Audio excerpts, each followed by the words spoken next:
మార్చాం. మీకు గుర్తుందో లేదో ఈ సన్నివేశం బైబిల్లో? నిర్గమకాండం 33వ అధ్యాయం 15-16 వచనాలు ఈ సన్నివేశం కనపడుతుంది. దేవుణ్ణి కాదని ఇశ్రాయేలీలు వేరే దేవుణ్ణి పూజించడానికి పూనుకున్నప్పుడు, తన మాట వినకుండా అవిధేయత చూపించినప్పుడు దేవుడికి కోపం వచ్చి మోషేని పిలిచాడు. ఇశ్రాయేల్ అంటేనే దేవుని ప్రజలు. ఆ రోజున దేవునికి కోపం వచ్చి నీ ప్రజలు అన్నాడు. నా ప్రజలు అనలేదు ఆ రోజు ఆయన. He disowned his people. దేవునికి గౌరవం దొరకని చోట దేవుడు ఉండడు. ఊరికే మీరు ఆరాధన చేసి భజన చేసి మ్యూజిక్ కొడితే దేవుడు రాడు. I want to tell you this.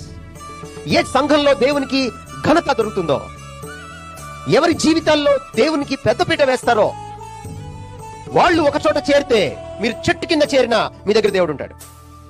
You know that? మీరు ఒక ఫంక్షన్కి వెళ్తారు, మీరు దేవుడు కాదు, మీరు ఆ ఫంక్షన్లో మిమ్మల్ని ఎవరు పట్టించుకోలేదు.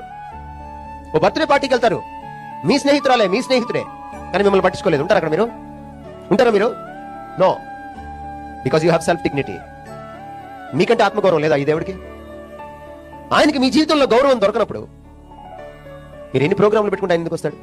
మీరు ఎంత భజన చేస్తే ఆయన ఎందుకు వస్తాడు? ఆయనకి మ్యూజిక్ తెలియక? రేపు పరలోకంకి వెళ్ళి చూడండి ఎలా ఉంటుంది అక్కడ మ్యూజిక్. ఇళయరాజా ఉన్నాడు అక్కడ, ఏఆర్ రెహమాన్ ఉన్నాడు అక్కడ. వాళ్ళు పనికిరారు. మ్యూజిక్ పుట్టింది పరలోకంలో, ఈరోజు మ్యూజిక్ తాండవిస్తుంది నరకంలో.